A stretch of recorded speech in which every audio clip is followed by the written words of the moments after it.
US പ്രകൃതി ദുരന്തത്തിൻ്റെ പിടിയിലാകുമോ? ഒരു വലിയ ദുരന്തത്തിൻ്റെ മുന്നോടിയാണോ ഇത്?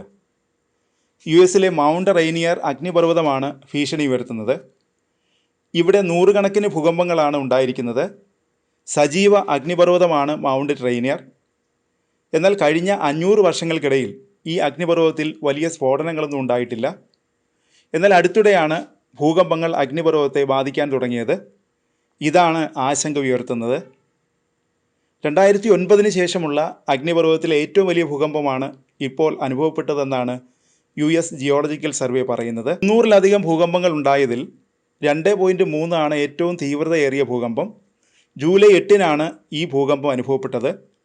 അഗ്നിപർവ്വതത്തിലെ അപകട സാധ്യതകൾ അധികൃതർ വിലയിരുത്തുന്നുണ്ട്.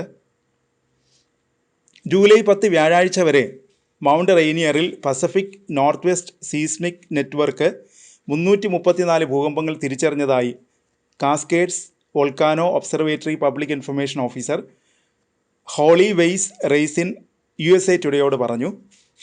ജൂലൈ 8 ചൊവ്വാഴ്ച പുലർച്ചെയാണ് ഈ പ്രതിഭാസം ആരംഭിച്ചത്. ഭൂകമ്പങ്ങളെക്കുറിച്ച് ആശങ്ക വേണ്ടെന്നാണ് കാസ്കേഡ്സ് വോൾക്കാനോ ഒബ്സർവേറ്ററി പറയുന്നത്.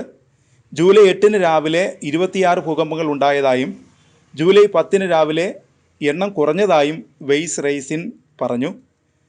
മിഷിഗൺ ടെക്നോളജിക്കൽ യൂണിവേഴ്സിറ്റിയുടെ അഭിപ്രായത്തിൽ 2.5 അല്ലെങ്കിൽ അതിൽ താഴെയുള്ള ഭൂകമ്പങ്ങൾ സാധാരണമാണ്.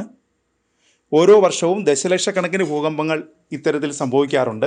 സാധാരണയായി ഇവ അനുഭവപ്പെടാറില്ലെന്നും മിഷിഗൺ ടെക്നോളജി യൂണിവേഴ്സിറ്റി പറഞ്ഞു. വാഷിംഗ്ടൺ സ്റ്റേറ്റിലെ സജീവ അഗ്നിപർവ്വതവും ദേശീയോദ്യാനവുമാണ് മൗണ്ട് റെയ്നിയർ. സമുദ്രനിരപ്പിൽ നിന്ന് 14,000 അടിയിലധികം ഉയരത്തിലാണ് ഈ അഗ്നിപർവ്വതം സ്ഥിതി ചെയ്യുന്നത്. 5 പ്രധാന നദികളിലായി അഗ്നിപർവ്വതം വ്യാപിച്ചു കിടക്കുന്നു.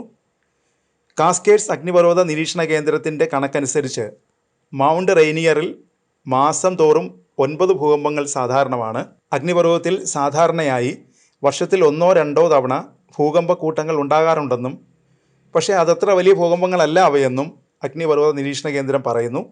മൗണ്ട് റെയ്നിയറിൽ അവസാനമായി കൂട്ടമായി ഇത്രയും വലിയ ഭൂകമ്പം ഉണ്ടായത് 2009-ലായിരുന്നു. 3 ദിവസം ഭൂകമ്പ പരമ്പര നീണ്ടുനിന്നു. US ജിയോളജിക്കൽ സർവേയുടെ കണക്കനുസരിച്ച് 1000-ലധികം ഭൂകമ്പങ്ങളാണ് ഉണ്ടായത്. അതിലേറ്റവും വലുത് 2.3 തീവ്രതയുള്ളതായിരുന്നു. അഗ്നിപർവ്വതത്തിൻ്റെ മാഗ്മ ചേമ്പറിന് മുകളിലുള്ള പുറംതോടിന് ചുറ്റുമുള്ള ജലത്തിൻ്റെ ചലനം മൂലമാവാം ചെറു ഭൂകമ്പങ്ങൾ ഉണ്ടായതെന്നാണ് വിദഗ്ധർ പറയുന്നത്. കഴിഞ്ഞ കുറേ നാളുകളായി മൗണ്ട് റെയ്നിയറിൽ കാര്യമായ സ്ഫോടനങ്ങളൊന്നും ഉണ്ടായിട്ടില്ല. എന്നാൽ ഈ അഗ്നിപർവ്വതം കാസ്കേഡ് പർവ്വതനിരയിലെ ഏറ്റവും അപകടകരമായ പർവ്വതമായാണ് വിലയിരുത്തപ്പെടുന്നത്.